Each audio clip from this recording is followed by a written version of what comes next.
Greetings, oh wonderful viewer. I'm thrilled by your visit. Subscribing to the channel will fuel me with energy to create new videos, so don't be shy. Let's begin. I can't believe you had the nerve to show up here, Brown. Dave Paul sneered as I walked in and took my usual seat, the one I'd grown to loathe. He knew better than anyone what had gone down at this table before. You look like hell. You sure you can even afford to sit here? His voice was sharp, loaded with scorn, even though just minutes earlier things had played out differently. When I knocked on his hotel room door and he saw it was me, his first instinct was to slam it shut. It took some serious convincing to get him to let me stay. I promised I wouldn't stir up trouble. Not that I could have taken any of them in a fight, except maybe Kenny. They were just looking to play their game, and I told them I was here for that too. The fact that they believed me and let me in said everything about how little they thought of me. Dave had always rubbed me the wrong way. That hadn't changed. It was almost satisfying to see he'd packed on at least 100 pounds and was wearing his hair in a bizarre bun that looked like a dead animal. And we were still under 30. Ease up, Roger, another guy at the table smirked. Takes guts to walk in here like that. Man's got his wife blowing up his life in public and still shows up to play. Probably wants payback. He won't be able to keep his head in the game. We'll clean him out in 20 minutes. I knew what they were implying. I was barely scraping together the $5,000 minimum buy-in for the night. That was all I had. And I had to make it count. Fast. I wasn't going to just sit there and lose it. I had a plan. You hear people say there's no such thing as an unattractive kid. I beg to differ. My wife hated sharing her childhood photos. You'd find her old school pictures shoved in a box somewhere in the attic. She wasn't any better looking when we met in middle school, or later on in high school. She had always been the girl no one wanted to partner with, the butt of every dumb joke. I remember because I was there. I saw it. Some of it I even took part in. It was cruel. As for me, I wasn't exactly a prize either. People said I looked like a mangled version of Michael Keaton, who wasn't considered all that great looking to begin with. I wasn't bullied so much as totally overlooked, which wasn't the worst fate. Or so I told myself. At least I wasn't getting shoved into lockers or anything. Also, my name was stupid. I barely knew Gloria back then. Just enough for a head nod if we crossed paths in the hallway. But that changed in junior high when we got stuck working on the school paper together. The senior editor cracked under the pressure, and to keep either of us from collapsing the same way, they made us co-editors.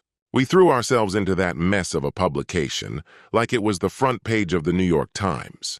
We stayed late for weeks, editing sloppy articles, rewriting entire pages, fixing layouts, taking and retaking photos, whatever needed to be done. That paper became our shared obsession. We were often the last two people in the building. Sometimes it got so late, the guidance counselors gave us a spare key to lock up ourselves, which technically broke every rule in the book. The more time I spent with Gloria, the more I realized she was unlike anyone I'd ever met. And not just because she was the only girl who spoke to me. I wasn't exactly a social leper, but I was never part of the in-crowd either. Gloria didn't care about that. She spent most of her time alone, but she used that time to become brilliant. She had an answer for everything. Her insight was uncanny, something she must have picked up from her dad. She was incredible. We stayed close through high school and eventually decided to go to prom together. Not because of some grand romantic gesture, we just figured we'd never be asked by anyone else. Neither of us realized we already cared more than we knew. The dress didn't flatter her, and I didn't exactly light up the room in my tux. But that was the night we crossed over from just friends to something more, and yes, there are pictures to prove it.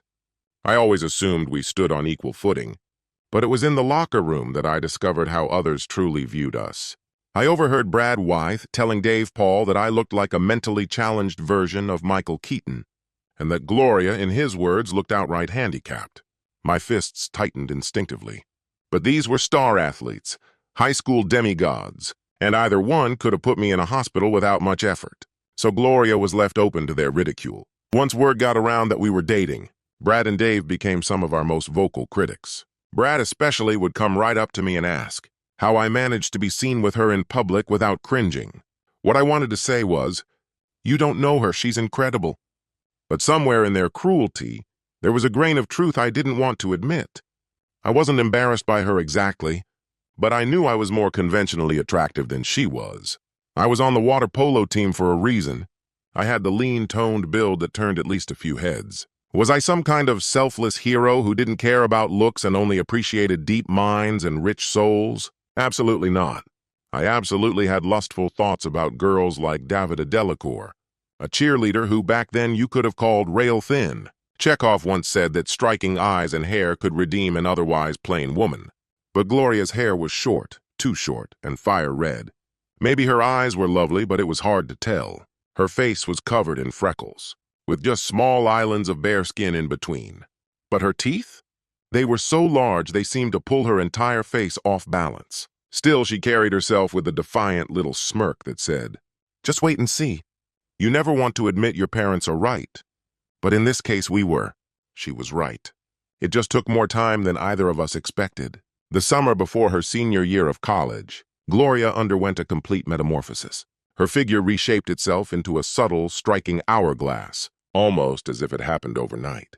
She would later say it felt like her body was stretching into place and that it hurt like hell. But we both agreed it had been worth it. Even more astonishing was what happened to her face. She'd had braces for 6 straight years. But when they finally came off, combined with LASIK and just the natural maturation of her features, she was by 21 someone who could give a young Anne Margaret a run for her money. Suddenly, I looked like a genius. Friends and even distant acquaintances started telling me I must have known all along what she'd become. Truth is, I was just as stunned as they were. Gloria knew it too, and she loved me even more for it. Even when people mocked her right in front of me, she'd just laugh and nestle into my neck like it was all a joke. "Unbelievable," she'd whisper, planting kisses under my jawline. Yeah, life was pretty sweet. By then, we were already living together and engaged. Neither of us felt the need to change anything. We'd made a pact to marry as soon as one of us landed a job post-graduation. That's how it played out. But it easily could have gone the other way. We were lucky. Our marriage had its rough spots early on, but we stuck together. We agreed on one big thing from the start. Neither of us had been with anyone else, and we swore we never would be. Cheating? Not even an option. Neither of us could handle that kind of betrayal. We made a deal. If either of us ever felt that something was off, we'd be upfront immediately. Cut the weed at the root. Gloria's dad had struggled with alcohol for years, and he'd cheated on her mom countless times.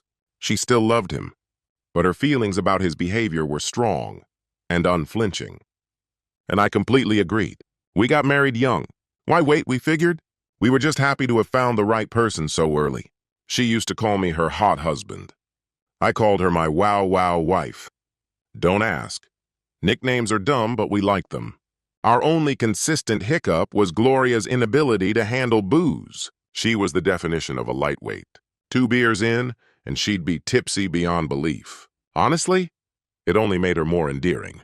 You might assume I'd jump at the chance, but having a version of Gloria that wasn't truly her, a hollow imitation, just wouldn't cut it. The real Gloria had talent, and when she brought it to the table, you wanted her to use it.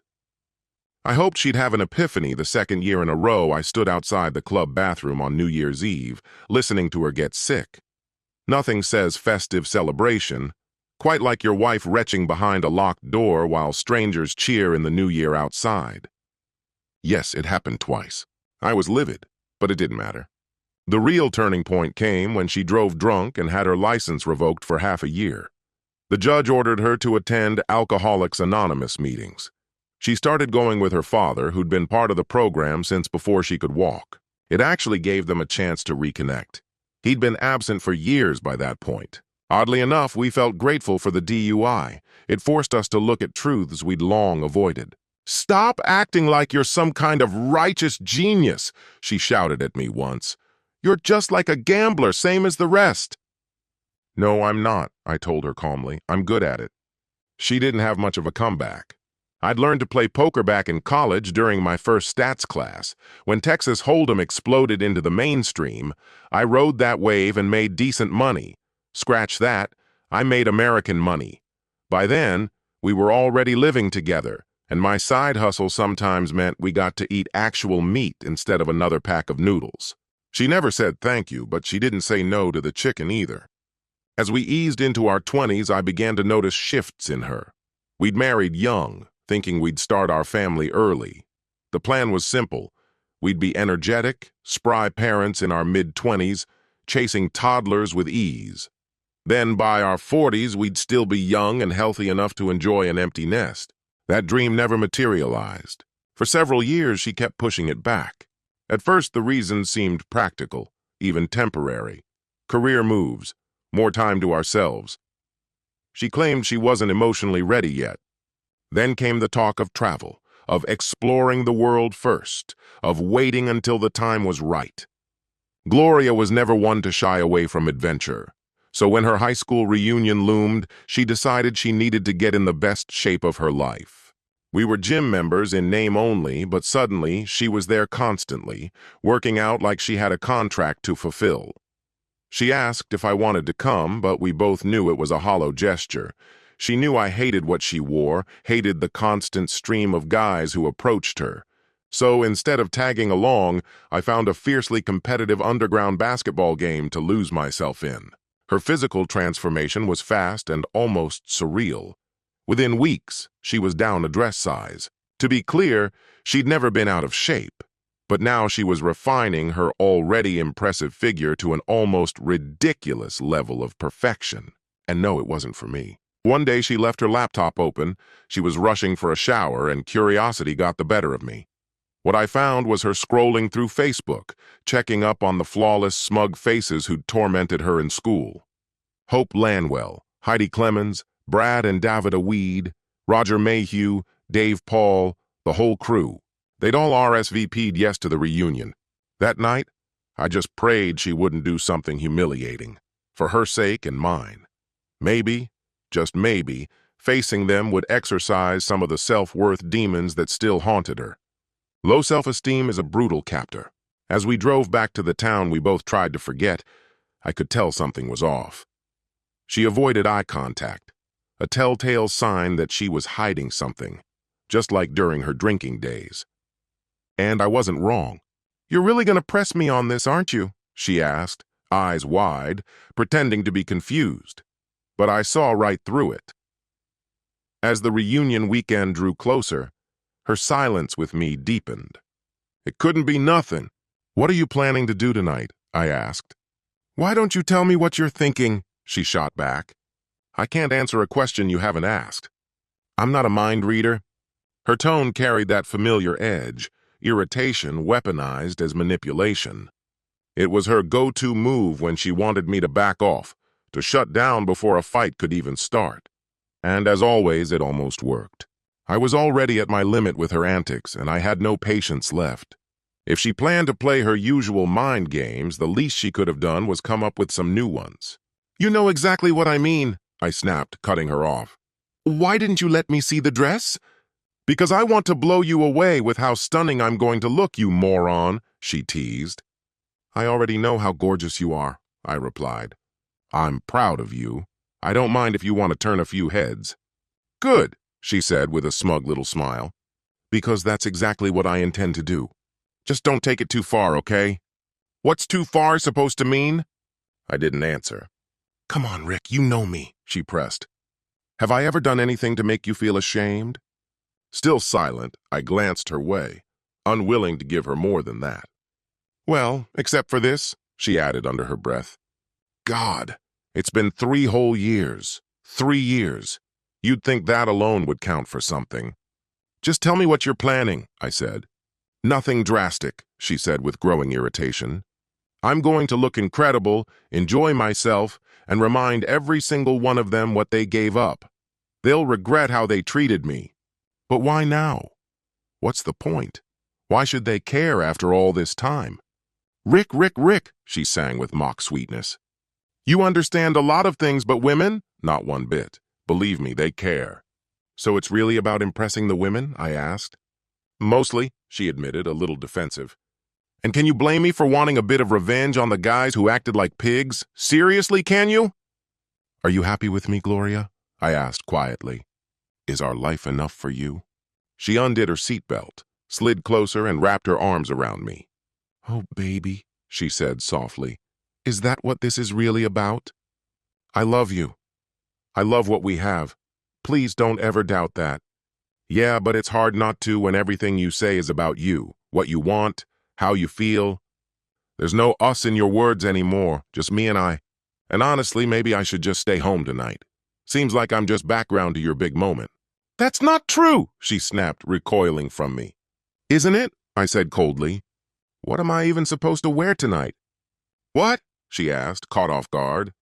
"You'd think you'd want your guy to look sharp too, right? Something we could coordinate? Something that says we're in this together? But you have no clue, do you?" "You always look great," she replied quickly. "You've got good taste. I trust you to figure it out." I said nothing. The silence hung heavy for a while. I could see her mulling it over, calculating her next move. "So, what are you wearing?" she finally asked. "None of your damn business," I muttered. "Fine," she sighed. "I deserve that. Let's call a truce." I stayed quiet. What else was there to say? "Listen," she said, inching back toward me. "You don't understand what it was like for me, not really." "I think I do," I said, my voice low. "You've told me, over and over, at home, in your support groups. I've heard it all. But you don't get it," she insisted. "You think you do, but you don't, and I'm done being talked down to." She shrank back into her corner of the car, pressing against the door. "I'm so tired of it. This night I've waited years for it. I used to dream about it while I was lying in that hospital waiting for my eye surgery." "Seriously?" I asked, dry as sandpaper. "Yeah, that long," she snapped. "You've got no clue what it's like to grow up the ugly girl." "Don't even think about contradicting me," she snapped, cutting me off before I could speak. She was already convinced I'd try to twist her words or make excuses. "I'm a goddamn swan," she declared, her voice fierce, "and tonight I'm taking off. Don't you dare try to clip my wings." "I'm not trying to stop you," I said calmly. "Yes, you are," she shot back, louder now. "Yes, Rick, you are." My eyes flicked down to the dashboard. The needle hovered just under 100 miles per hour. I hadn't realized we were flying down the road. "Babe," I said as gently as I could while easing off the gas. "We've got to slow down. I don't want to wreck us. We were doing nearly 100. Jesus, please, just be careful. Let me just say this," I continued carefully. "I'm not trying to win the argument. It's not about being right. I didn't fall in love with you for how you look. And I don't believe that's why you loved me either. I mean it. I tell anyone who ever asks me, you've always been, and still are, the coolest girl I've ever known. Back then, no one saw that about you. That was their mistake, not yours. Just be you. Let them see who you really are. They'll get it. Your looks? That's just icing on the cake." "Do you really mean that?" she asked softly. "One day we'll both be wrinkled and gray," I said. "But you'll still be the most incredible woman I know." "I don't deserve you, do I?" she whispered, her voice catching. Was she really crying? It was hard to tell. Maybe just brushing something from her cheek. The dress wasn't my favorite, if I'm honest. Somewhere between turquoise and teal, it was hard to say. Sure, it worked. It flattered her pale skin and lit up her amazing green eyes. Still, it was shorter than I liked and a bit too revealing up top. But Gloria didn't care. She liked how it looked, and she loved the attention. People were watching her, and she thrived on it. As expected, the old high school cliques were alive and well, but she breezed through them like a seasoned diplomat, always pulling me behind her like a kite in the wind. As we neared the table where the cool kids sat, I felt her shoulders tighten. "We don't have to engage with them," I whispered, squeezing her fingers. "There's nothing to be scared of." "I'm not scared," she replied, and when I glanced at her, I believed it. Her eyes weren't nervous. They sparkled. She was thrilled. Everyone was polite in that overdone, phony kind of way. Air kisses, stiff embraces, all part of the performance. Brad, Dave, and the rest seemed genuinely pleased to see Gloria, but their eyes barely concealed their irritation at my presence. "Ulrich," Brad said flatly, no hand offered. "Bradley," I returned, likewise keeping mine at my side. "Did we interrupt?" Gloria asked with a tilt of her head. "Not exactly," Davida answered, clearly bored. She'd married Brad. Surprise, surprise. Big poker game later tonight. The guys are organizing it. You remember how obsessed they were with poker back then? Oh, I remembered. Those were the Friday night showdowns. Exclusive invite-only affairs, strictly for the wealthy and the popular. No surprise I never got an invite, which of course only made me want in more. Rick knows poker, Gloria chimed in brightly. Why not let him join you?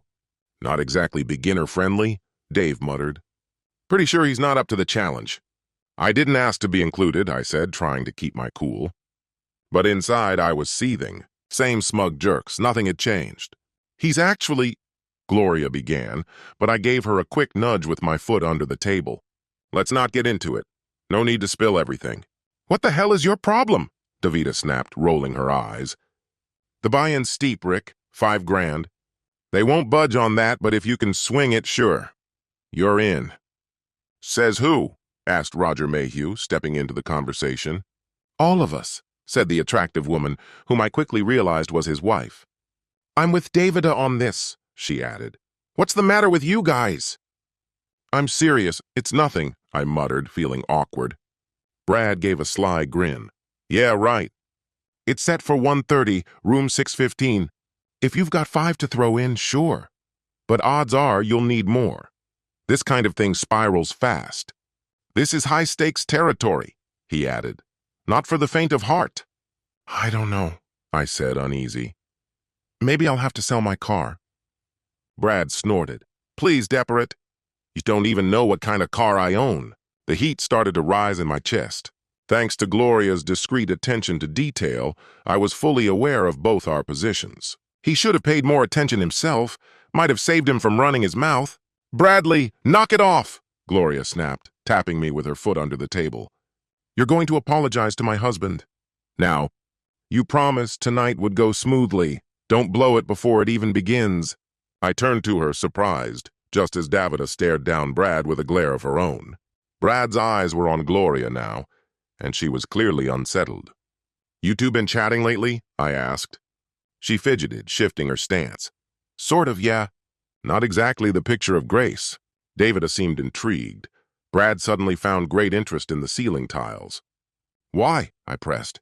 I just wanted to get a feel for who might show up, Gloria said. Oh, really? Davida replied, her tone neutral, though I couldn't detect any hidden meaning. Well, Gloria hesitated. Anyway, it was nice seeing people. We'll catch up later, okay? She pulled me aside, and we made the rounds, exchanging hellos with familiar faces. Gradually, Gloria shook off her unease and morphed back into her animated, charming self.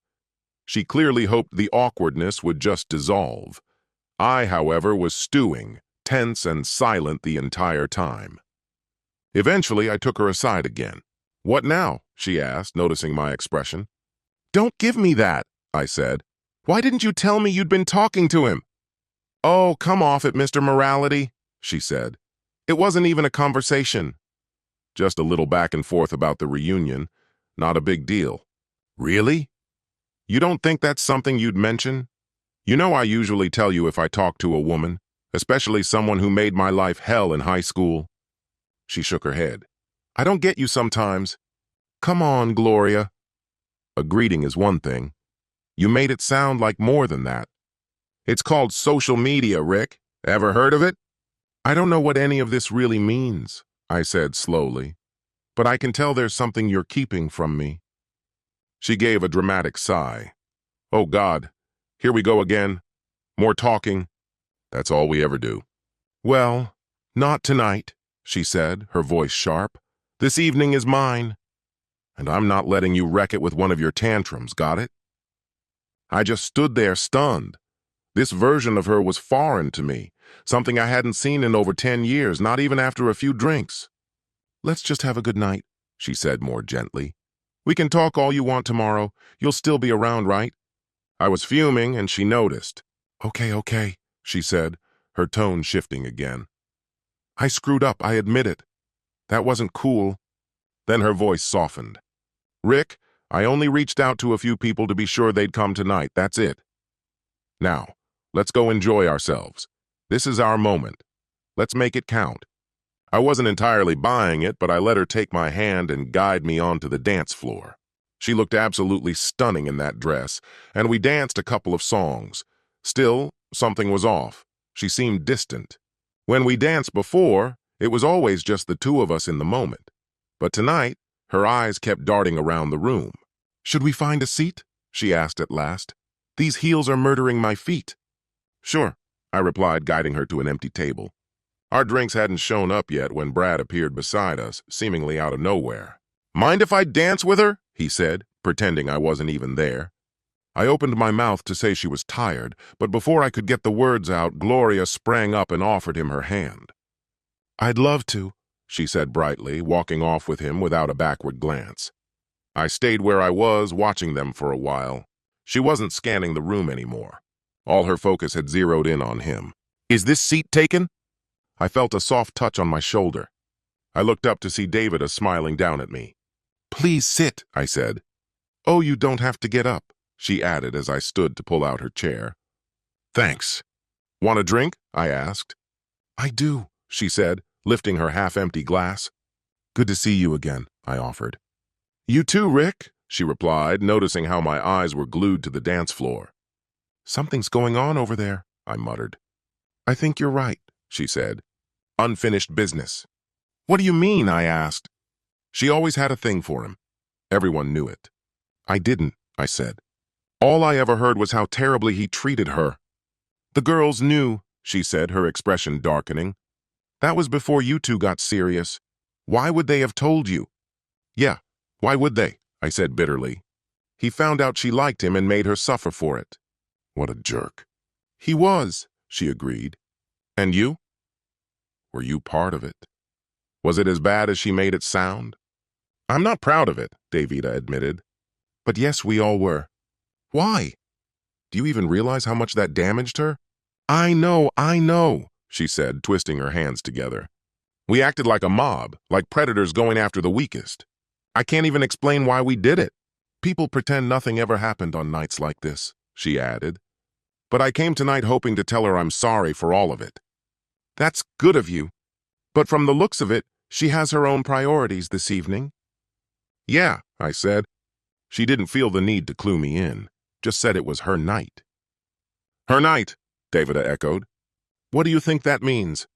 "I think," she started, raising her voice unintentionally. The music had suddenly cut out as the DJ switched tracks. We both turned to watch the pair on the dance floor, wondering if they'd stay for another song. They did. They danced again, eyes locked only on each other. Their exchange looked lively, maybe too much so, and just like that she seemed radiant, as if light had poured into her. "I guess that was 6 or 7 years ago now," Davida said quietly. 7 years, I echoed. Still doesn't add up. "That's long enough to find your footing again," she said. "She should feel stronger by now." "She usually does," I said. "But this is the first time we've run into someone from the old crowd." That explains it," she said. "In any case, she looks incredible now. And she wants that to be obvious, especially to Brad." "Looks like her plan's working," I said with a tight smile. "It's not like she's grinding on him or anything," Davida added. "But it's hardly the picture of innocent fun either." "This isn't the first time," Davida said darkly. "What are you talking about?" I asked, turning toward her. "He's a handful," she said with a sigh, her voice laced with exhaustion. "I've caught him too many times to count." "Caught him doing what?" "Not red-handed," she admitted. "I've never actually seen it. But I've also never tried too hard to catch him." "You mean he's cheated on you?" I asked. She nodded, her expression pained. "I'm sorry, but that's hard for me to believe," I said. "You're stunning. Honestly, one of the most beautiful women I've ever seen. You look even better now than you did back then." "Well, the one decent thing he ever did was show up when I told him I was pregnant," she said quietly. "He didn't run. He's been around ever since." "That's why you got married?" I asked. "Yeah, I got pregnant," she said plainly. "I see. How long ago was that?" "And here's the part that hurts," she said, bracing herself. "I lost the baby. Didn't even make it to term." "I'm so sorry," I said gently. "It's fine," she replied with a small shrug. "It was ages ago. I've come to terms with it." But then her voice hardened as she circled back. "But the cheating? That never stopped. Over and over again. Then why stay? I asked, baffled. She paused, then said, I don't really know. Maybe because everyone just assumed we'd be together. I guess I was hoping this reunion would be a chance to feel something again. See if there was still a spark between us. And I prompted, seems like he's more interested in sparking something with someone else, she said flatly. I looked across the room, my stomach twisting. With my wife, I muttered, watching the two of them. They were wrapped around each other too intimately for comfort. Do you think his hand's on her? I started. Technically, Davida interrupted, squinting. His hand is still on her lower back. But if you want to stop this before it creeps lower, now would be the time. I do, I said sharply, and together we walked over to them. They weren't speaking. Her head rested against his chest in a posture that screamed romance. Mind if I cut in and dance with my wife? I asked, giving him a firm pat on the shoulder. He gave a smug grin. Actually, I do mind. Wait your turn, man. You can have her after I'm done. I turned to Gloria. Well, what do you say? She didn't even look at me. Didn't open her eyes. Just pressed herself closer to him. I felt heat rising to my face. I couldn't understand why she'd choose to humiliate me so publicly. My temper was barely in check. If I had to walk off that floor alone, I wasn't just leaving the party, I was leaving the building. Maybe even the whole damn hotel. Then suddenly Davida lost it. Get your hands off his wife, you son of a bitch, she yelled, smacking him hard on the back of the head. They both startled and pulled apart. Without waiting, I grabbed Gloria by the arm and pulled her away, not exactly gently, and dragged her back to our table. What the hell is wrong with you? She hissed once we sat down. You had no right to embarrass me like that. I embarrassed you? I said, incredulous. That's rich. What are you talking about? Don't play dumb, I said coldly. That wasn't dancing. That was performance art and betrayal. Oh, come on, she snapped. It was harmless. It was disrespectful. And frankly, I think it's time we leave. Her face twisted in outrage. Leave? Are you serious? Just when I'm actually enjoying myself, you want to drag me out? That's right, I said firmly. Because the way you just treated me is reason enough to end this whole damn relationship. She narrowed her eyes. Are you actually that stupid? She spat. So, a bit of harmless flirting is enough to shake our marriage. Are you really that unsure of yourself? You know damn well it wasn't just flirting. It was humiliating. Oh, poor you. Can't handle your wife being the center of attention? Grow up. Whatever. She suddenly sang out in a mocking tone. Wah, wah, wah! I just sat there, frozen, blinking in disbelief. What was happening? Had she lost her mind? Was she drunk? High? Having some kind of mental collapse? I heard her mutter a casual thanks when the server finally arrived with our drinks. I took a sip, rum and coke. So I asked, trying to piece it all together, Gloria, what is this? Yes, Cuba Libres. My favorite, she beamed. Brad ordered them for me. I made sure you got one too. You're welcome. Oh, now it clicked. How many of these have you had already? It's literally my first, she snapped. You've been with me all night. When exactly would I have sneaked off to have more? Let it go. No, we're leaving. Now I reached out to take her hand, but she jerked it away, glaring at me. What about your sobriety, Gloria? That's mine to deal with. Not yours. And what about us? Our marriage? Careful, she warned, her voice low and dangerous. She leaned in and growled, When we said I do, I don't recall promising to be your property. Don't you dare talk down to me. I'll drink what I want. I'll dance with whoever I want. She gestured to her body, sweeping her arms around herself. This is mine. I'll do whatever I please with it. So either drive me home or step aside. Well, that's finally an easy decision, I said, pushing my chair back. No, wait, she called out, jumping to her feet. Don't go. Please, I'm sorry. I'm really, really sorry. But I didn't sit. I stayed standing, staring down at her. Just let me have this, okay? She begged, her voice trembling with hope. Please? If having this means drinking yourself stupid and grinding on random guys, then no, I won't let you. Slut, she screamed. Let me live. Who do you think you are? Let me? Seriously? I'm your husband, I said, biting back my rage. Did you forget that? And where do you think those words came from? You just said them. Get off my back, she snarled. Go do what you want. I will, I said coldly. I'm out of here. And I left, but I didn't go far. I stepped out of the room for a while, maybe a minute. Then I came back, quietly, keeping to the rear of the space, out of sight, watching from the shadows. I saw her getting even drunker, dancing inappropriately with anyone who would let her.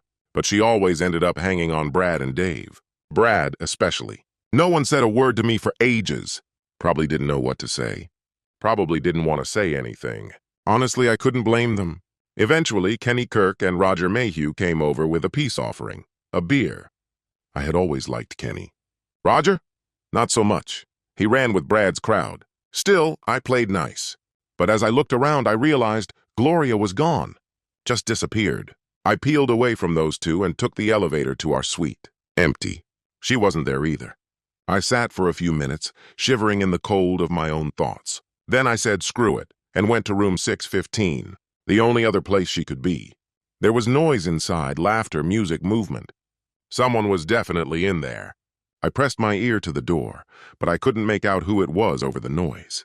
I knocked a few times. No answer. So I sat down in the hallway waiting, and the longer I sat, the more ridiculous I felt. As a couple passed by and glanced at me sitting there on the ground, a surge of humiliation swept over me, one that I could have managed if only it were Gloria emerging through that door. But it wasn't her, and if not her, then where had she gone? Why don't we check out what's happening inside, yeah? A hand reached down. Davita's voice followed. She was standing above me, offering to help me up. Where have you been? I asked under my breath as I accepted her hand. Homework, she replied casually, and I had to grab this. She waved a key card at me with a half smirk. I'm technically not supposed to have it, she added. This is the room, the one they're using for their big, stupid game. Once we were inside, a sick feeling took hold of me. I waited, dreading what I knew deep down I'd see. And there it was, my worst fear made real. Gloria was bent over a small circular table, completely absorbed. Right beside her stood Brad. Neither of them even looked up when I walked in. Who should I go for first? Brad, the fraud, or Gloria? Sweet, stupid Gloria! You were meant to be my forever, my only. This was betrayal. No way back now. No home, no children, no growing old side by side. Gone. But she was plastered, obliterated, not even remotely aware of herself. So maybe, just maybe, this wasn't all on her. Sure, being an attention-starved flirt was her fault. But was it also my failure for not pulling her out of this mess sooner? Even when she pushed me away, wasn't I still supposed to protect her? Shouldn't I have stepped up no matter how impossible she made it? If I had fought for her earlier, would any of this be happening now? What kind of man was I? What kind of husband? As I turned, I noticed Davida behind me, phone raised, filming the whole thing. What the hell are you doing? I snapped. What does it look like I'm doing? She shot back without flinching. We're both going to need this later.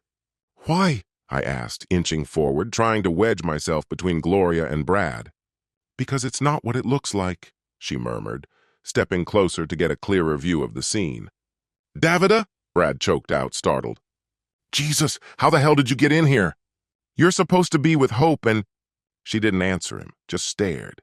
And if there was a smile on her face, it wasn't one I wanted to see. Brad peeled himself off Gloria like she was nothing, leaving her half passed out across the table. That dazed, idiotic smile still plastered on her face. She was wasted beyond reason. Don't, Davida warned, grabbing my shoulder the second I stepped toward Brad, rage boiling inside me. Why not? I snarled, trying to shake her off. Because he'll break you, she said. Unless you suddenly picked up MMA skills I don't know about. What about you? I challenged, voice tight. I didn't, she admitted. So that makes me a pathetic, cowardly cuckold. Perfect. Then take your wife out of here, Davida said sharply. Get her back to your room. But before you do anything else, we need to talk. Yeah, okay, I mumbled. I motioned toward Gloria, who was practically unconscious. Her eyes were half-lidded, that damn smile stuck on her lips. God damn it. I hoisted her onto my shoulder. She was limp, completely out. Brad caught my eye. He lowered his gaze for a second, then looked back at me with that smug, triumphant smirk. Like he'd won. I turned to go, revolted and full of shame. Davida's voice cut in behind me. I'm serious. She reached into her purse, pulled out a business card, and slid it into my jacket pocket. Call me the second you've got her down somewhere. I will, I said, though I had no intention of following through. Later, there was a knock at my door. I ignored it. Then the knocking turned into pounding. Open up, Rick! Davida's voice came through, stern and relentless. I swear I'll make a scene. I'm not leaving. All right, I muttered, finally opening the door. You never called, she said as she stepped inside, barely glancing at Gloria, who was snoring quietly on the couch, undisturbed. I know, I replied. I'm sorry. It's not easy, is it? She reached out and gently wiped away a tear that had made its way down my cheek. No, it's not. Well, I might be about to make things better. Or worse. Maybe both. I can't really tell, she said, handing me a stapled set of pages. What's this? I asked, eyeing the papers warily. Required reading, she said. That's where I've been. Why I disappeared. I hope it was worth it. If you'd been paying attention, none of this would have unfolded like it did. But it did, she said simply. And that's why I'm giving this to you. What is it? His texts. He thinks they're deleted, but they're still on the server. They never go away. It's just a beginning, though. I couldn't see everything, so I installed a tracking app on his phone. Well, a private investigator did it for me. It's been there a while. You've had this for that long and never looked? Not recently. I should have. God, I should have. A pause. Then, sorry, Rick. Just read it, but don't start from the top unless you're ready to watch the whole disgusting story unfold. It's too much all at once. Skip ahead to page 9. I marked where to begin. 9 pages? That many? What exactly am I going to find? Everything. It's all there. I'm really sorry, Rick, truly. And what are you going to do now? I asked, walking her toward the door. Well, I'm obviously not staying in that room anymore. I wasn't planning to. They're still playing poker, right? They are, she said. Seriously? After all this? What? You think the world's greatest poker game is going to get postponed just because 2 marriages are falling apart? She replied, sarcasm thick in her voice. I thought you were playing too. Apparently not.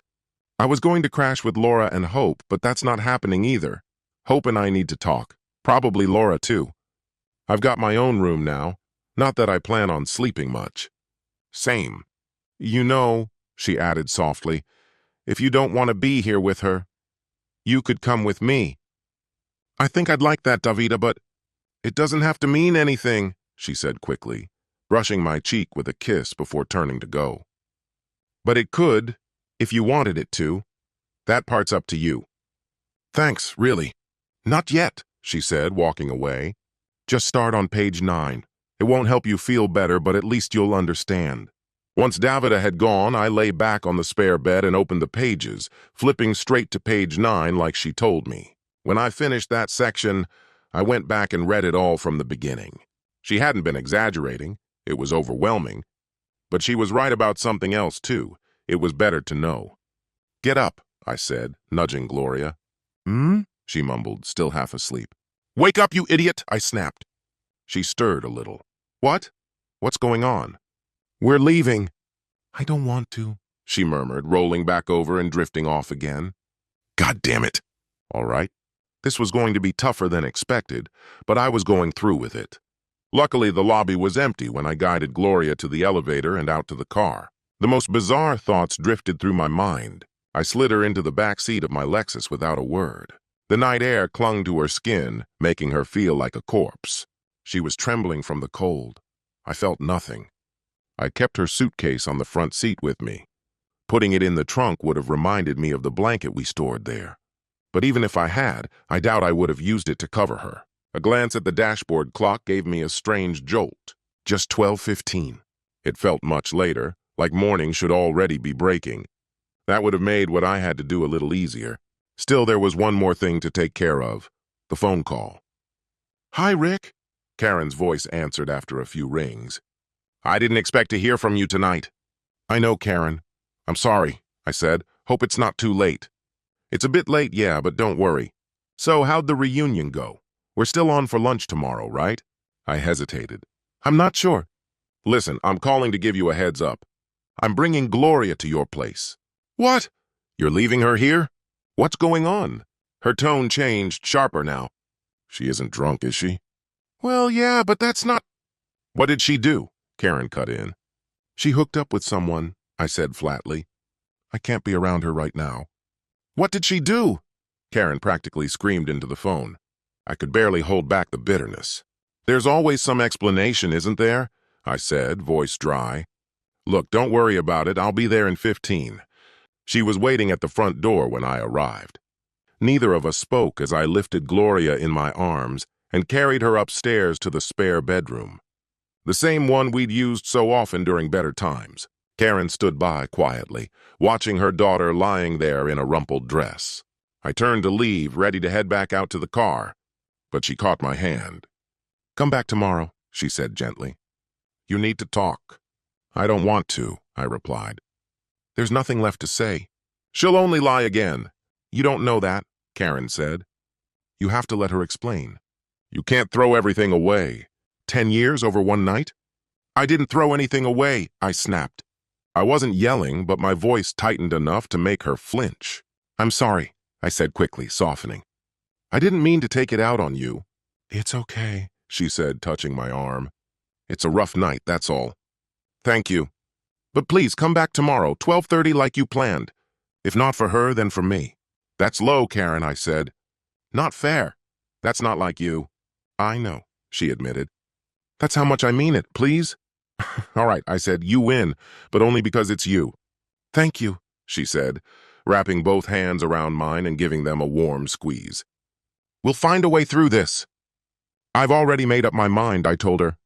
On my drive back to the hotel, I noticed it still wasn't even 1 in the morning. On impulse, I pulled up to an ATM just down the street. I withdrew $5 grand, had to move some things around and take a penalty, but I made it happen. I only hoped they'd let me buy in. I jumped in the shower, munched on a candy bar, and gulped down some water. When you're pulling a late night, a quick recharge is always smart. At 1:15, I made my way to room 607, cash in pocket. We all sat there, the air heavy with tension, waiting on the final player. Naturally, Brad was late. When he finally strolled in, he looked rattled. But the second he spotted me, his whole face lit up. You showed up? He said, letting out a laugh. What now? Stealing back your pride after I stole your wife? Planning to win your honor back with my money or something? That's hilarious, I said, forcing a smile. Just here for a casual game. Please, we've already agreed she had no honor to begin with. That part's settled. I think what you did makes you a dirtbag, I told him plainly, but I always thought that about you. So why not just get to the cards? Roger chimed in. This isn't going to end the way you want it to. We should just take your cash and throw you out, but Claire would murder me, he added. Well, at least your wife still cares enough to kill you. That's one up on me, I said. So this is just a friendly match, huh? Relax, I'll be out as soon as they say it's okay for me to go. That night I wrecked their game, and I would have done the same even if there hadn't been any personal drama. Just by showing up, I'd forced Claire, Roger's wife as it turned out, to shift the whole vibe from casual poker night to a standoff. They didn't want me there, but they also didn't want to say no to my money, so the game went on. The opening rounds were tight and stiff, but slowly the old camaraderie returned. Banter picked up, jokes flew, and soon it felt like the old days, back when I was invisible even when I was right there with them. Do I enjoy poker? Absolutely. I'd love nothing more than to describe every hand in vivid detail, gloat about how brilliant I was. But this isn't really about the cards. There were 7 of us, me, Brad, Dave, Roger, Kenny Kirk, who couldn't even meet my gaze, and 2 other familiar faces I barely remembered from the past. We played at the same table from which I'd once hauled Gloria away.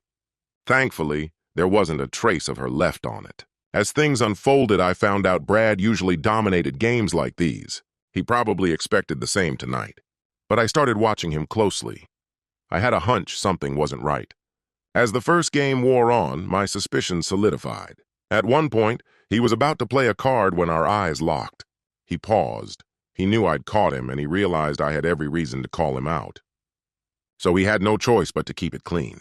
I've seen tiny stakes games where people lose $75 a night, so don't be fooled. These pots can grow fast when you're buying in at $5 grand. The group liked to swap stories about how good they used to be. Maybe they remembered themselves more fondly than they deserved. Or maybe they were just buzzed, or out of practice. More likely it was a mix of all three. I was rusty too, but I was stone cold sober and hadn't forgotten a thing. With his little edge gone, Brad became my favorite kind of opponent. Full of emotion, lacking strategy, nursing a long-held grudge. He was easy to bluff, easy to push around, and as transparent as glass. By the end of the night, Kenny was the only one who had anything to show besides me. He was up about 1,500. Dave and a few others had barely broken even or dipped slightly below. The rest were trailing far behind. And the best part? 22 grand of the money in front of me used to belong to Brad. Big shot Brad, the genius. What a joke. Besides his usual trickery, his main move was overbetting everyone else. The others were too green to push back. I'd seen this pattern before and knew exactly how to flip it. Sure, I lost a few times, but I cleaned up big on a couple of those wild pots. He never learned how to back down when he was losing. He just kept digging deeper, throwing out ridiculous bets, demanding double or nothing side wagers like a lunatic. Eventually, that was his undoing. "Hey, wait a second," he mumbled as we all began packing up. "You can't just walk out without giving me a shot to win it back."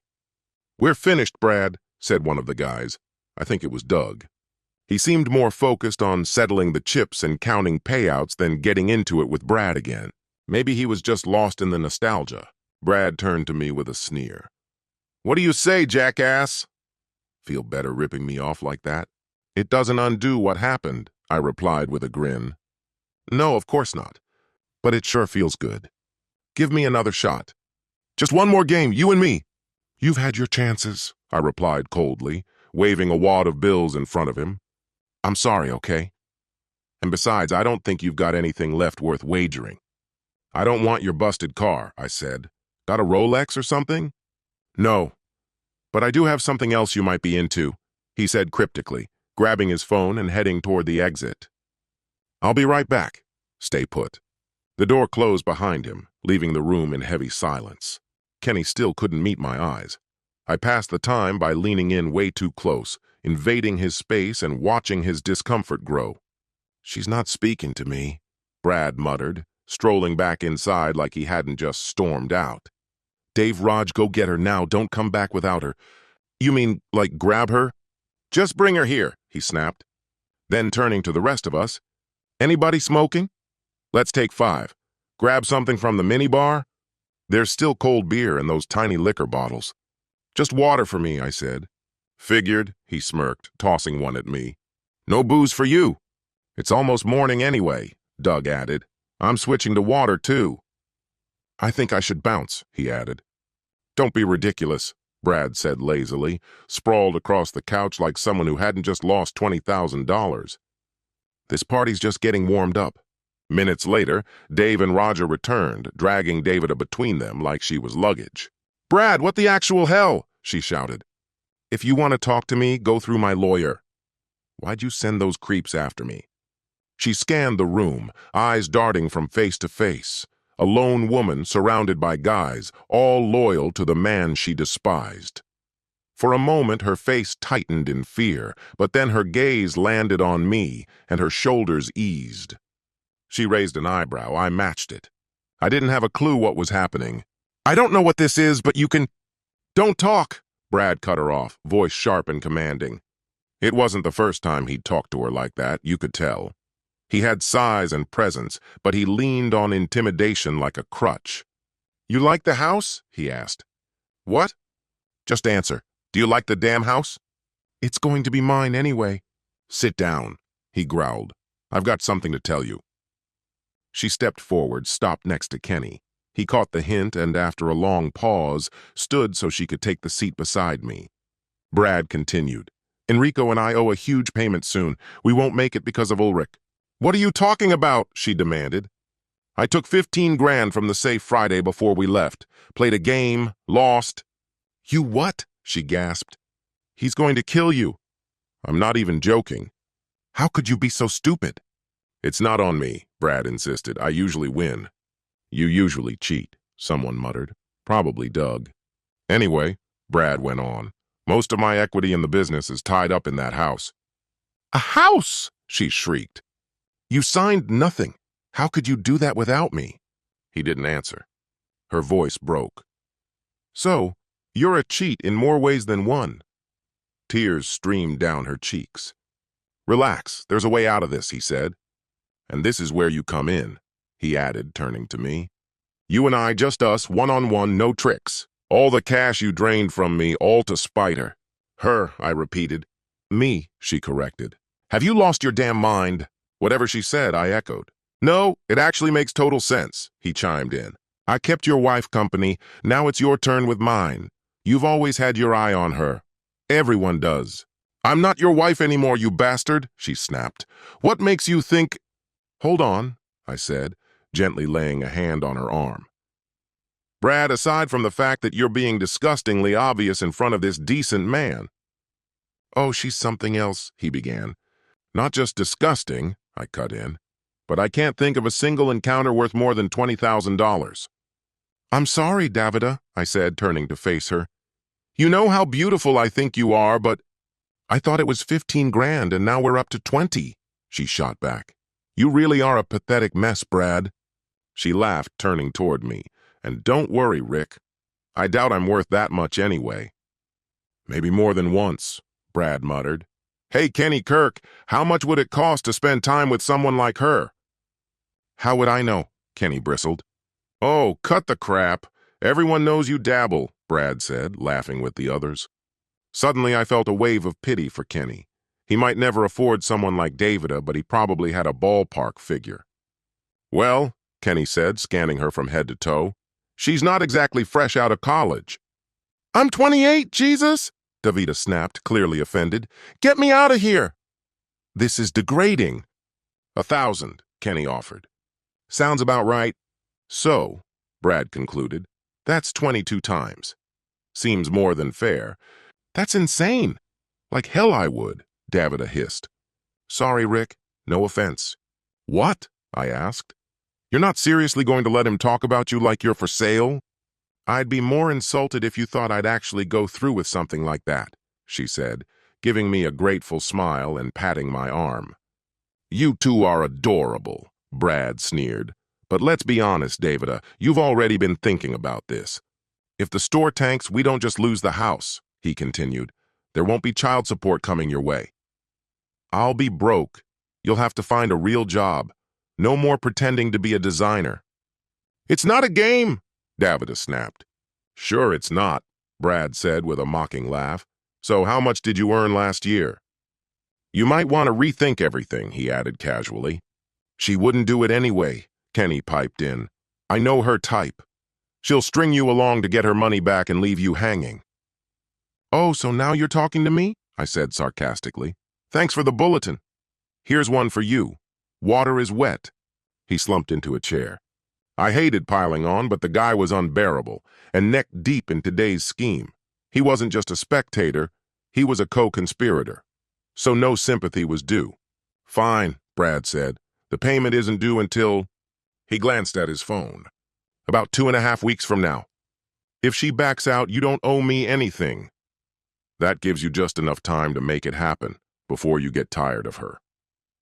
Took me longer than that, he added smugly. You absolute idiot, Davida screamed. I can't get away from you fast enough. Oh, and another thing, sweetheart, he said. You might not even have to follow through. What do you mean? You're just a pawn. If he loses, you won't need to do anything, but he has to believe you will. Otherwise, he won't bother arguing with me. And if I lose, then you do have to go through with it. Or it's not a real wager. That part's between you and him. I'm not betting with you, I said flatly. Well, folks, it's been entertaining, but I think I've had enough for one evening. Honestly, I wish we'd skipped this whole ridiculous reunion. I regret ever laying eyes on any of you again. Not you, Davida, I added quickly. You seem genuinely kind. I hope life brings you something better. If you want help from me, I said, you need to walk away now. No, she replied. Wait, please, she said, clutching my hand and locking eyes with me. Rick, you can't just... I don't know, she whispered. We stood there in silence. Only a few seconds passed, really. But it felt stretched thin, like it could snap, like time itself had folded in on us. And in that moment, I realized I could do this for her. All right, I said. One hand, I'll play a single hand. That's the spirit, Brad said, beaming. Great. You sit over there. I'll take this side. He turned to Raj. Hey, want to make it interesting? Raj shrugged like it was nothing.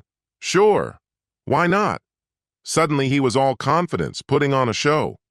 Brad, Raj, and Dave gathered at one end of the table, practically shoulder to shoulder, a united force, radiating smugness. The seat opposite them was left open for me, deliberately. It rubbed me the wrong way. Everything seemed too orchestrated.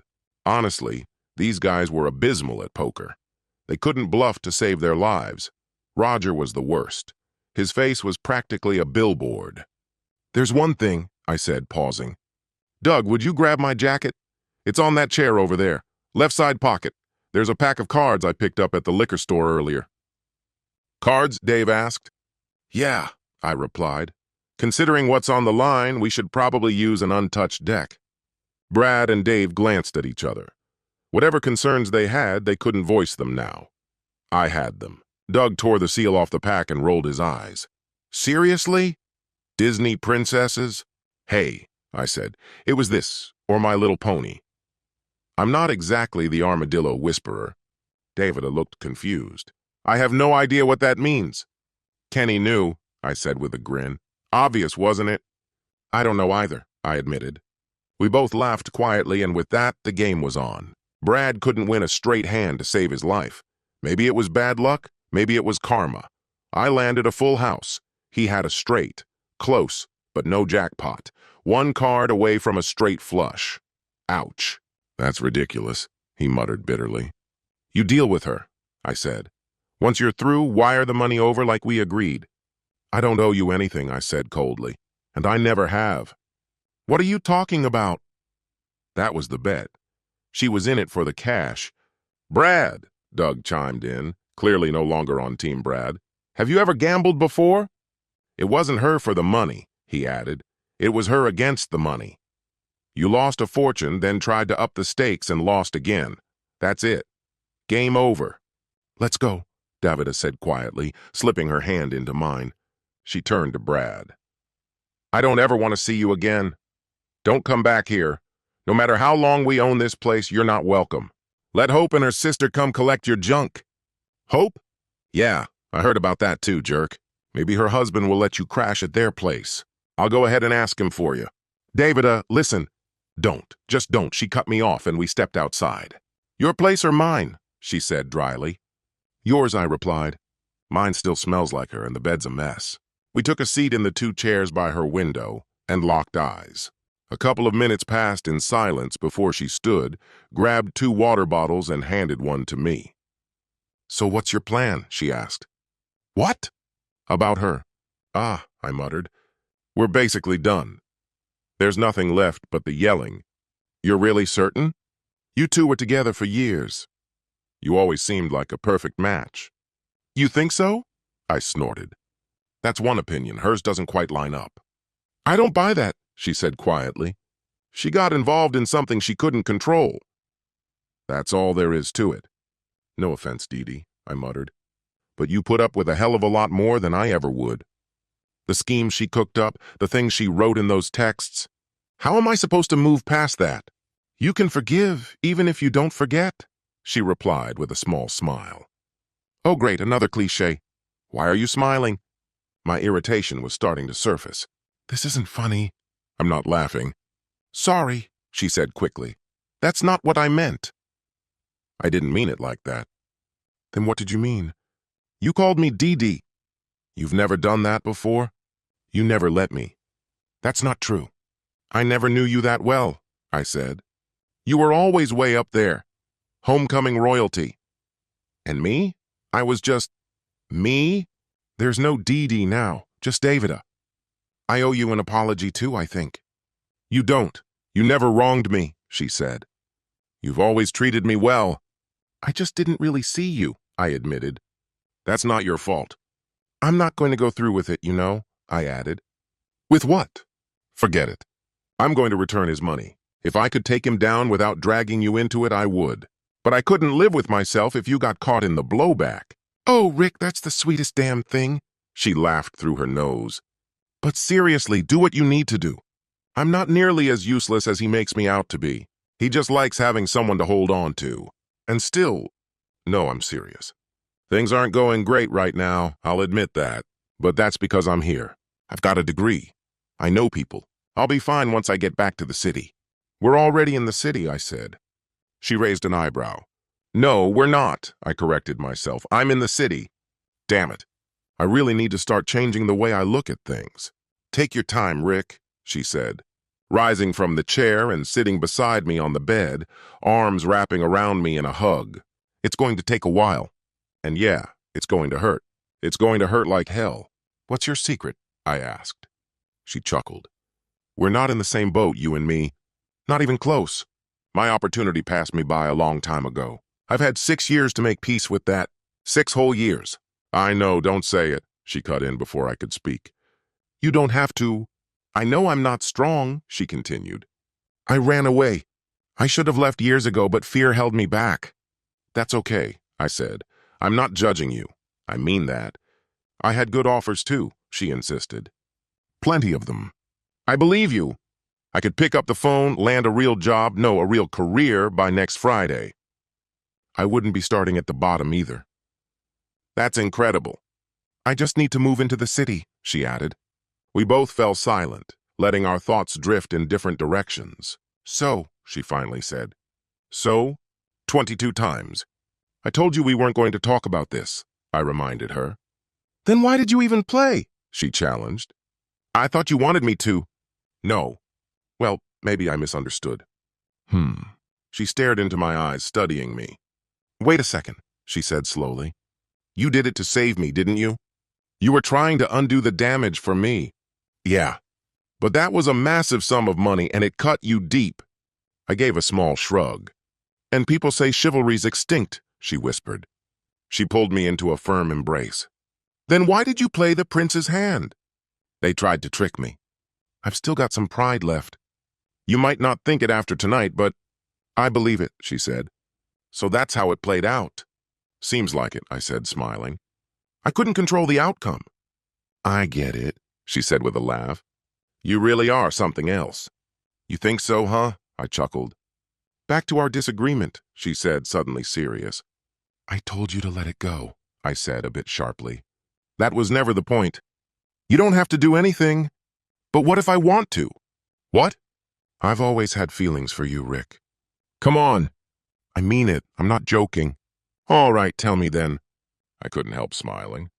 Since when? A long time ago, she admitted. Please tell me you remember how I used to kneel in front of you all the time. You really shouldn't bruise a girl's ego like that. Of course I remember, I said, grinning at the memory. That was a highlight of those days.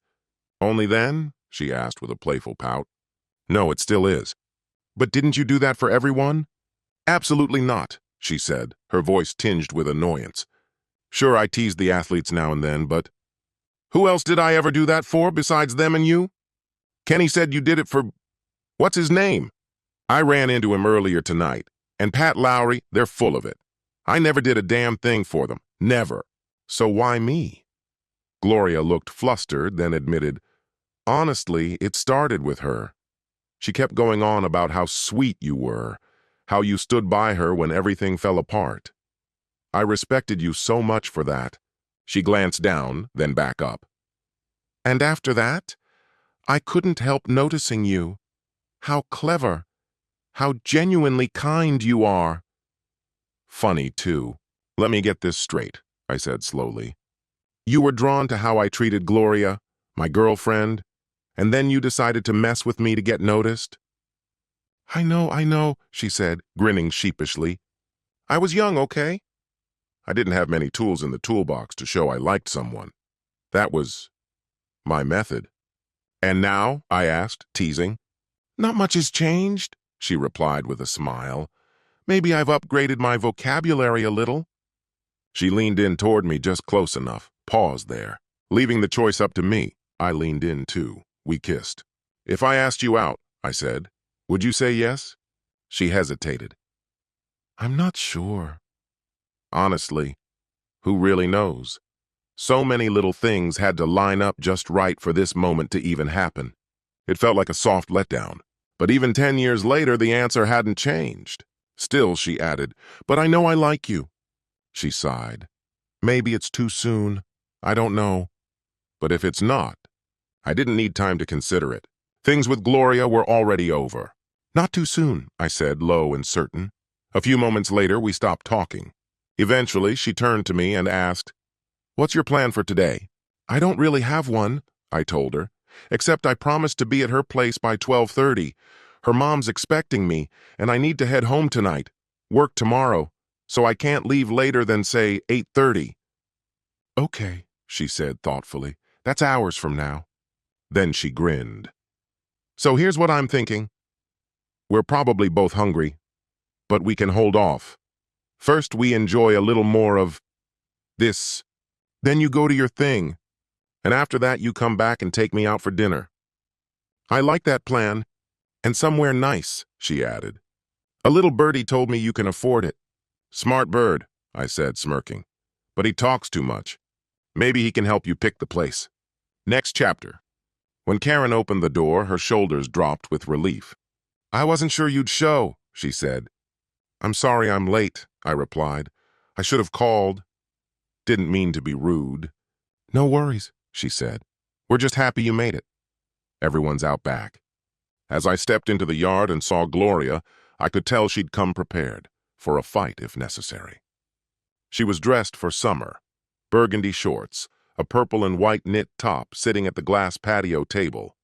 Hey, she said, voice uncertain. Hey, I answered flat. She looked put together from a distance, but the effect fell apart up close.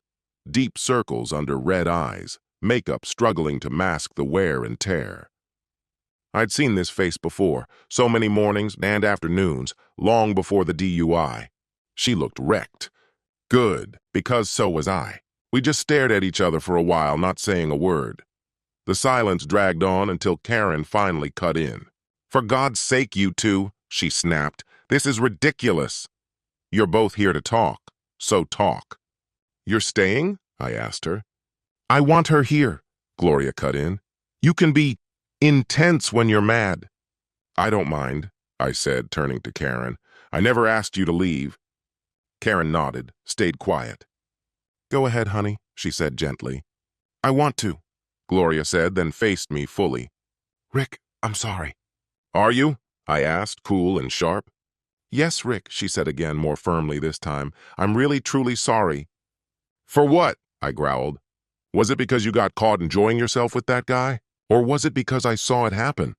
Watched you laugh and flirt like I wasn't even there? Or maybe it was the part where you made a fool out of me in front of a crowd? All of it, she admitted, her voice low with shame. I was stupid. I get that now. She paused, then added, I take the blame. Well, most of it. Most? I echoed, my voice clipped. She nodded. Come on, Rick. You know I've got issues. I never should have had that first drink. Everything spiraled after that. I couldn't control it. Is that so? I shot back. Funny because I distinctly remember you treating me like dirt and drooling over him before any alcohol hit your lips. I know, she said quickly. I was a mess. She leaned in closer, her expression turning serious. But can I tell you what I really think happened? Go on, I said. Someone had to have drugged me, she whispered, as if it were a state secret. Before any of this even started. It's the only explanation for how I was acting, right? That wasn't me. You know that's not who I am. I stared at her. Bold move, I thought.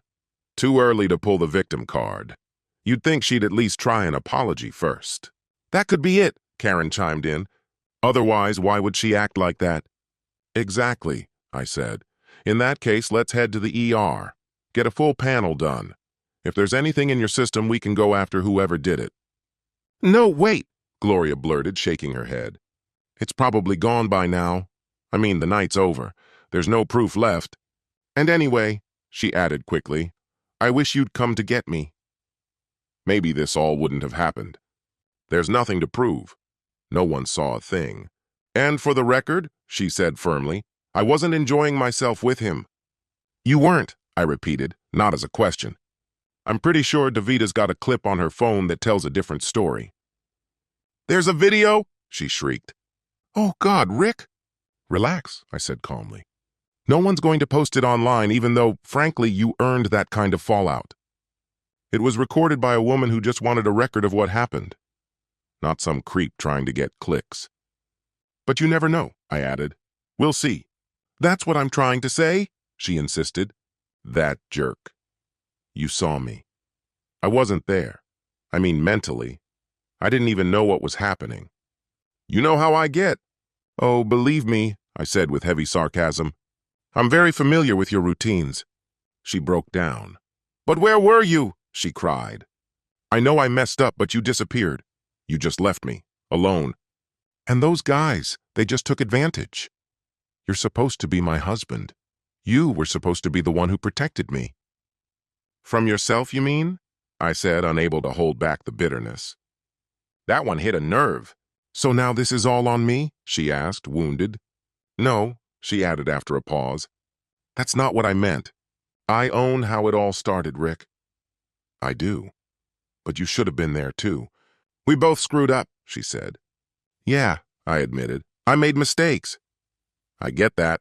She exhaled, relieved. Good. Hold on, I cut in, standing up. I forgot something. I'll be right back. Where are you going? Karen asked, her voice tense, eyes watching me like I might bolt. Relax, I'm not going anywhere, I told her. There was something I was meant to grab. Give me just a second, I said. As I sprinted toward the car, Davida's earlier words echoed in my head. I didn't care what she wanted from me or where this was leading.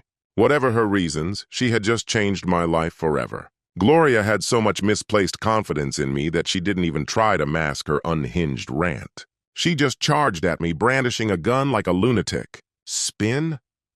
That woman wasn't spinning. She was a full-blown helicopter. What's this? Gloria demanded when I came back and slammed a stapled stack of paper onto the table with flair. Oh, this? I said casually. You wouldn't think it, but it's a noose. You just looped it around your own neck. What? She muttered. Go on. Take a look, I said, nudging the papers toward her.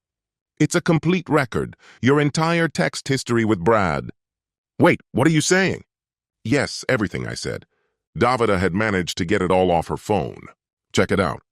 I slid it closer, but Gloria shrank away like it was radioactive. Which honestly, it kinda was.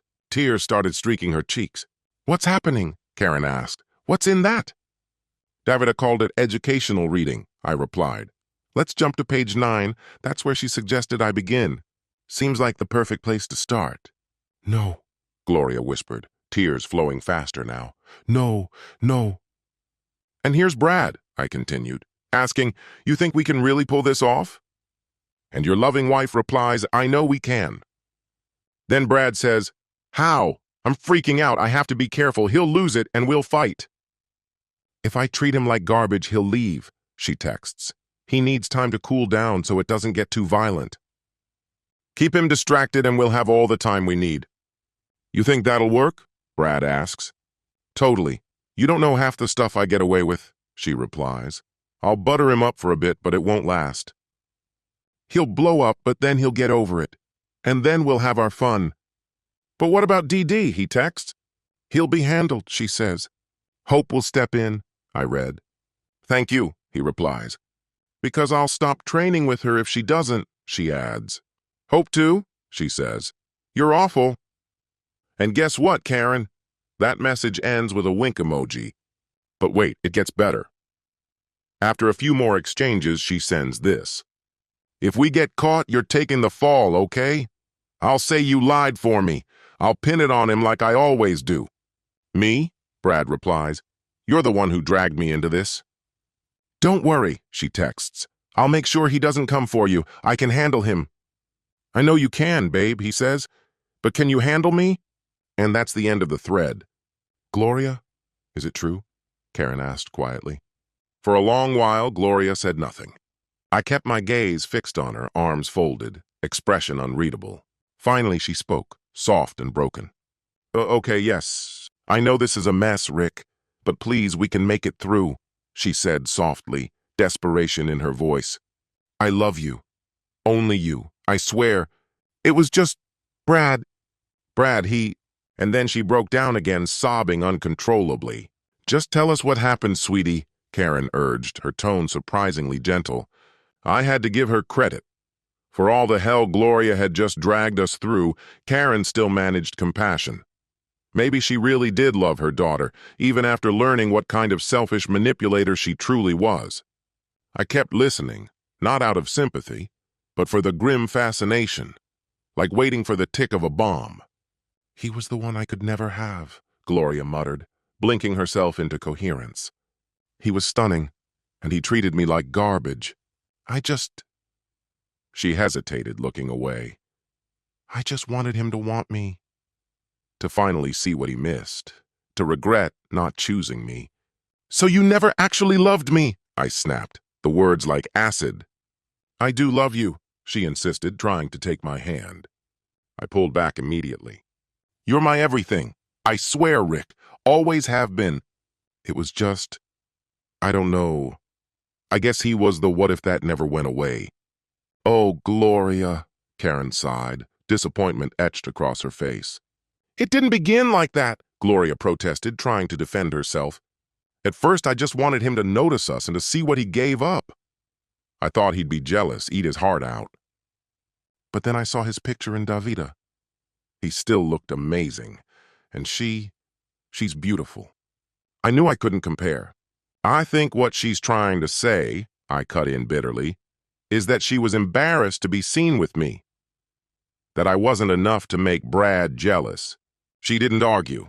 She didn't need to. Her tears did it for her. But you read the messages, she pleaded. You saw him trying to get in my head, trying to convince me you didn't value me. That I was settling. That you weren't good enough for me. This is bullshit, I snapped. You started all of it, not him. So I'm not attractive? Fine. Maybe that's true. But the rest? I worshipped you, Gloria. I loved you. I know, she whispered, even when I let myself believe the lies I knew. Then what was your brilliant plan? Let him seduce you so you could get back at him? Make him feel small? You're fooling yourself, Karen chimed in. A guy like Brad doesn't care who he hurts, as long as he gets what he wants. You always claimed to be a good judge of people, but look at you now, acting like some naive little princess. I know, Mom, Gloria murmured. We could try therapy, Rick. This was just a stupid crush I let get out of hand. It wasn't serious. Don't, I growled. Don't you dare say it was just an intimate encounter if that's what it's all about. What we had, what we shared, meant something. At least that's what I thought. It was supposed to stay between us forever. I'm sorry, Rick. I don't know what else to say. Then stop talking, I cut her off coldly, because even if I believed a word of that, I can't ignore the messages. The ones where you laughed at me, bragged about how easy I was to fool, called me stupid. That's not how I meant it, sweetheart. Don't call me that, I said, the fury surging again. You lost the right. You're a manipulative cheat, and I will never trust you again. Rick, Karen gasped. Enough! Stop talking to her like that. I know she made a terrible mistake, but can't you see she regrets it? You two have been through too much to throw it all away. Oh, you mean fidelity? I snapped back. Let's talk about that. You have no idea what I went through for her in high school. What I endured for her? Everyone told me to leave her, that she was toxic. But I stayed. And this is what I get? I felt my voice rising again and forced myself to take a breath, dial it down. And you said you were planning this even before your eye surgery? No!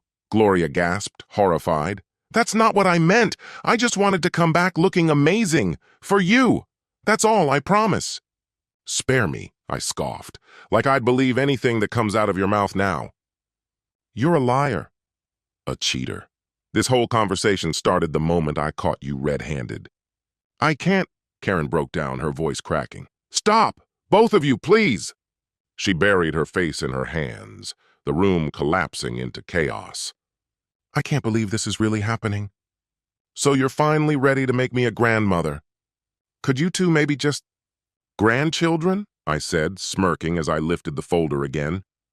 Gloria, maybe it's time we tell her about our children. Please don't, she whimpered, burying her face in her palms. Just stop. All right, I said gently. Let's flip to page 11, toward the back. Let's see what's written there. You sure about that? Brad asked. Yes, Gloria answered. I haven't enjoyed being with him in over a week. He should be okay with you. I'll try to keep him distracted, and if you've got strong swimmers, your odds improve.